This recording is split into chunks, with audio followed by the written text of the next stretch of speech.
Hi every one, പുതിയൊരു വീഡിയോയിലേക്ക് വീണ്ടും സ്വാഗതം. കുറച്ച് ദിവസമായിട്ട് നമ്മൾ വീഡിയോസ് ഒന്നും ചെയ്തിട്ടില്ല. അതിന് കാരണം ലോക്ക്ഡൗൺ ആയതുകൊണ്ട് തന്നെ നമുക്ക് എവിടെയും പുറത്തിറങ്ങാൻ സാധിക്കാത്തത് തന്നെയാണ് അതിൻ്റെ കാരണം.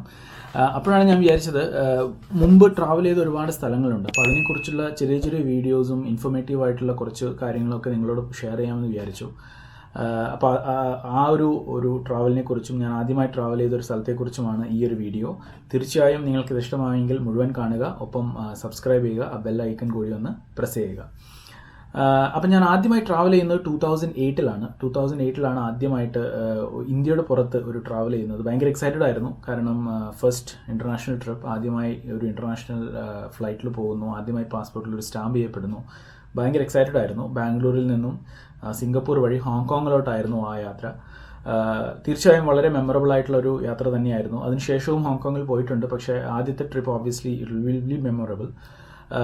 അപ്പോൾ അങ്ങനെ ഹോങ്കോങ്ങിലോട്ട് പോകുന്നു സിംഗപ്പൂർ വഴി. പക്ഷേ ഹോങ്കോങ് ആയിരുന്നില്ല ഫൈനൽ ഡെസ്റ്റിനേഷൻ. അതിനുശേഷം അവിടെ നിന്ന് കംബോഡിയയിലോട്ടും പോയി. ആ വിശേഷങ്ങൾ ഞാൻ വേറൊരു വീഡിയോയിൽ പറയാം.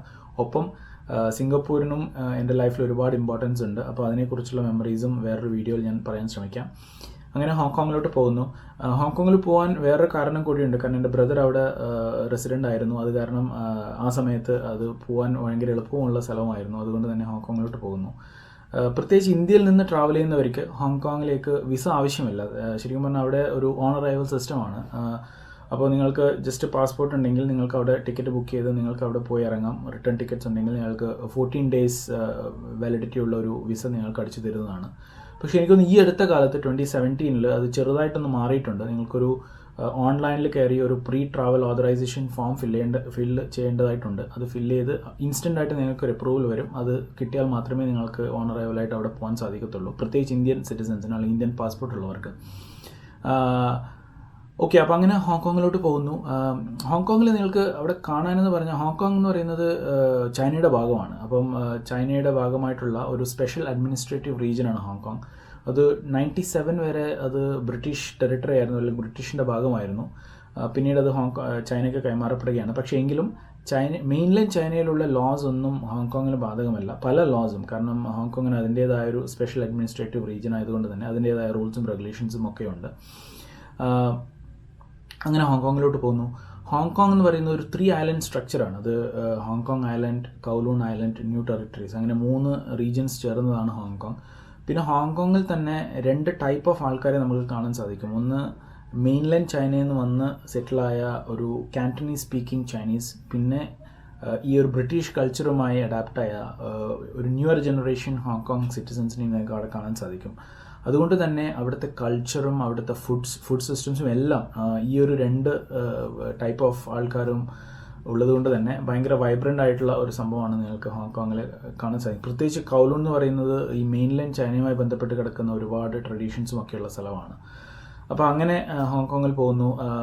പിന്നെ ഹോങ്കോങ്ങിൽ എനിക്ക് തോന്നുന്നു, ഓബ്വിയസ്ലി ഞാൻ അവിടെ പോയപ്പോൾ ഒരു 7 ദിവസം അവിടെ ഉണ്ടായിരുന്നു. അതിലൊരു 4-5 ദിവസം ഒറ്റക്കാണ് പോയത്, കാരണം ബ്രദർ വർക്കിന് പോകുന്നതുകൊണ്ട് രാവിലെ ഈ ഒരു കാർഡും എടുത്ത് നമ്മൾ അങ്ങോട്ട് ഇറങ്ങുകയാണ്. MTR സിസ്റ്റത്തിലൊക്കെ കയറി ഓരോ സ്ഥലത്തും പോയി എക്സ്പ്ലോർ ചെയ്യാണ്.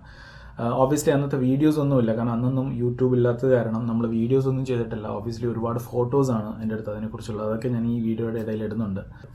അപ്പോൾ ഹോങ്കോങ്ങിൽ പോകുന്നു. എനിക്ക് തോന്നുന്നു അവിടെ ഫസ്റ്റ് എന്നെ ഏറ്റവും കൂടുതൽ അമേസ് ചെയ്തത് അവിടുത്തെ ഒരു മെട്രോ സിസ്റ്റം ആയിരിക്കും, അല്ലെങ്കിൽ ലോക്കൽ ട്രാൻസ്പോർട്ടേഷൻ സിസ്റ്റം ആയിരിക്കും. ബസ്സസും ട്രെയിൻസും ഒക്കെ ഒരുപാട് കണക്റ്റഡ് ആണ് അവിടെ. വളരെ ചെറിയ സ്ഥലമാണെങ്കിൽ പോലും ലെങ്ത് ആൻഡ് ബ്രെഡ്ത്തിൽ ഭയങ്കര കണക്റ്റഡ് ആണ് അവിടുത്തെ മെട്രോ സിസ്റ്റംസ്. എനിക്ക് തോന്നുന്നു 1975 ഹോങ്കോങ്ങിലൊക്കെ മെട്രോ സിസ്റ്റം വരുന്നത്. അതൊക്കെ പറയുമ്പോഴാണ് ഇൻഫ്രാസ്ട്രക്ചർ എത്രമാത്രം അവിടെയൊക്കെ ഡെവലപ്ഡ് ആയിട്ടുണ്ട് എന്ന് നമുക്ക് തോന്നിപ്പോകുന്നത്, അല്ലേ? കാരണം നമ്മുടെ നാട്ടിൽ ഇപ്പോഴും 45 വർഷങ്ങൾക്ക് ഇപ്പുറം മെട്രോ ഒക്കെ യാഥാർത്ഥ്യമായി വരുന്നതേ ഉള്ളൂ, അല്ലേ? നമുക്കറിയാം അതിൻ്റെ കണക്ടിവിറ്റി ഒക്കെ എത്രത്തോളമാണെന്ന് നമുക്കറിയാം.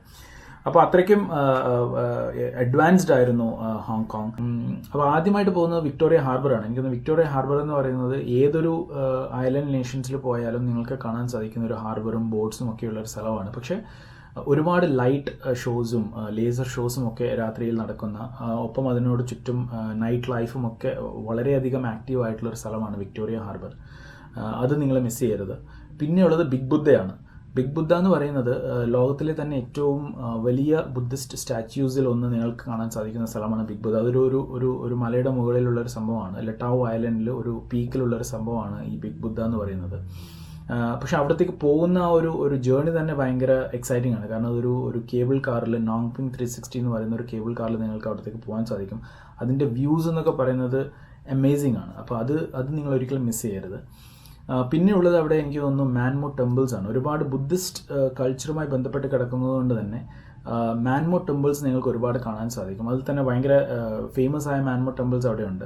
മാൻമോ എന്ന് പറയുന്നത് മാൻതായ് എന്ന് പറയുന്ന ലിറ്ററേച്ചറുമായി ബന്ധപ്പെട്ട് കിടക്കുന്ന ഒരു ഗോഡും മോത്തായ് എന്ന് പറയുന്ന ഈ ഒരു കളരിയും ഗുസ്തിയും ഒക്കെ പോലെയുള്ള ഇതിനുമായി ബന്ധപ്പെട്ട് കിടക്കുന്ന ഒരു ദൈവമാണ്. അങ്ങനെ ഇതിൻ്റെ ഒരു കോമ്പിനേഷനാണ് മാൻമോ.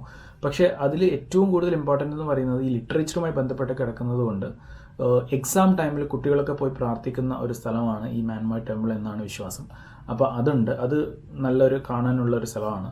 പിന്നെ ഏതൊരു ബിഗ് സിറ്റീസിലും ഉള്ളതുപോലെ ഡിസ്നി വേൾഡും ഫുഡും കൾച്ചറും ഒക്കെയുള്ള ഒരു നല്ലൊരു സ്ഥലമാണ് ഹോങ്കോങ്. നിങ്ങൾ ഒരിക്കലും മിസ് ചെയ്യരുത്. പിന്നെ ഒരുപാട് ഗാർഡൻസ് ഉണ്ട്. പിന്നെ എനിക്ക് തോന്നുന്നു ഞാൻ ഏറ്റവും കൂടുതൽ ഇത് കണ്ടത് പിന്നെ അവിടെ ഒന്ന് മാഡം ടുസാഡ്സ് ആണ്. മാഡം ടുസാഡ്സ് നിങ്ങൾക്കറിയാം, ഒരു വാക്സ് മ്യൂസിയമാണ്. ലോകത്ത് പല സ്ഥലത്തും ഉള്ളതാണ്. പക്ഷെ ആ ഒരു സമയത്ത് എനിക്ക് തോന്നുന്നു ഹോങ്കോങ് പോലുള്ള ചെറിയ കുറച്ച് സ്ഥലങ്ങളിൽ മാത്രമേ മാഡം ടുസാഡ്സ് ഉണ്ടായിരുന്നുള്ളൂ. തീർച്ചയായും ഹോങ്കോങ് ഒരുപാട് മാറിയിട്ടുണ്ടാകും. കാരണം ഞാൻ പോയത് ഒരു 12 years മുമ്പാണ്. കാരണം ഇന്നിപ്പോൾ അതിലും എത്രയോ അഡ്വാൻസ്ഡ് ആയിട്ടുണ്ടാവാം ഹോങ്കോങ്. പിന്നെ ഹോങ്കോങ് ഓബ്വിയസ്ലി ഒരുപാട് കാരണങ്ങൾ കൊണ്ട് തന്നെ ഇപ്പോൾ ന്യൂസിലുണ്ട്. കാരണം എനിക്കൊന്ന് ഈ ഒരു കഴിഞ്ഞ 2 വർഷത്തിനുള്ളിൽ ഒരുപാട് പൊളിറ്റിക്കൽ അൺട്രസ്റ്റ് നടന്നൊരു സ്ഥലമാണ് ഹോങ്കോങ്. അതിനൊരു മെയിൻ കാരണം എന്ന് പറയുന്നത് ചൈനയുമായി ബന്ധപ്പെട്ട് കിടക്കുന്നത് തന്നെയാണ്. കാരണം ചൈനയ്ക്ക് കൈമാറിയതിന് ശേഷം മെയിൻലൈൻ ചൈനയിലുള്ള ലോസ് ഒന്നും ഇവിടെ എഫക്റ്റീവ് അല്ല. പക്ഷേ അതിന് ചെറിയ ചേഞ്ചസ് ഒക്കെ വരാൻ ശ്രമിച്ചപ്പോൾ ഇവിടെയുള്ള അല്ലെങ്കിൽ ഹോങ്കോങ്ങിലുള്ള ആൾക്കാർ അതിനെ പ്രൊട്ടസ്റ്റ് ചെയ്തതും അങ്ങനെയാണ് ഒരു പൊളിറ്റിക്കൽ അൺറസ്റ്റും ഒരു പ്രൊട്ടസ്റ്റും ഒക്കെ നമ്മൾ കണ്ടത്. അപ്പോൾ അതൊക്കെയുള്ളൊരു സ്ഥലമാണ് ഹോങ്കോങ്. തീർച്ചയായും നിങ്ങളൊരു ട്രാവൽ ബഫാണെങ്കിൽ നിങ്ങൾ ഒരിക്കലും മിസ് ചെയ്യാൻ പാടില്ലാത്തൊരു സ്ഥലമാണ് ഹോങ്കോങ്. തീർച്ചയായും ഈ ഒരു ട്രാവൽ ലോക്ക്ഡൗണും ഈ ഒരു ട്രാവൽ റെസ്ട്രിക്ഷൻസും ഒക്കെ മാറി നിങ്ങൾക്ക് ട്രാവൽ ചെയ്യാൻ പറ്റുന്നൊരു സമയത്ത് നിങ്ങളുടെ ട്രാവൽ ബുക്കിൽ തീർച്ചയായും നിങ്ങൾ ഉൾപ്പെടുത്തേണ്ട ഒരു സ്ഥലമാണ് ഹോങ്കോങ്. അപ്പോൾ അങ്ങനെയുള്ള സ്ഥലങ്ങളാണ് അപ്പോൾ ഹോങ്കോങ്ങിലോട്ടാണ് ഞാൻ ആദ്യമായിട്ട് പോയത്. അത് ഭയങ്കര എക്സൈറ്റിംഗ് ആയിരുന്നു. തീർച്ചയായും ഇത്തരം ട്രാവൽ മെമ്മറീസാണ് ഇനി ഞാൻ കുറച്ച് നാളത്തേക്ക് ചെയ്യാൻ ഉദ്ദേശിക്കുന്നത്. കാരണം ഓബ്വിയസ്ലി നമുക്ക് ഇപ്പോൾ ട്രാവൽ ചെയ്യാൻ പറ്റില്ല. അപ്പോൾ ഇത്തരം ട്രാവൽ വീഡിയോസുമായി ഞാൻ വീണ്ടും വരാം. പുതിയൊരു സ്ഥലത്തെക്കുറിച്ചും അതിൻ്റെ ഇൻഫർമേഷൻസിനെ കുറിച്ചുമൊക്കെയായി വീണ്ടും വരാം. അതുവരേക്കും നിങ്ങളെല്ലാവരും ഈ വീഡിയോസ് കാണുക, ഷെയർ ചെയ്യുക, അഭിപ്രായങ്ങൾ അറിയിക്കുക. വീണ്ടും ഒരു വീഡിയോയുമായി വീണ്ടും കാണുന്നത് വരെ this is PKK signing off.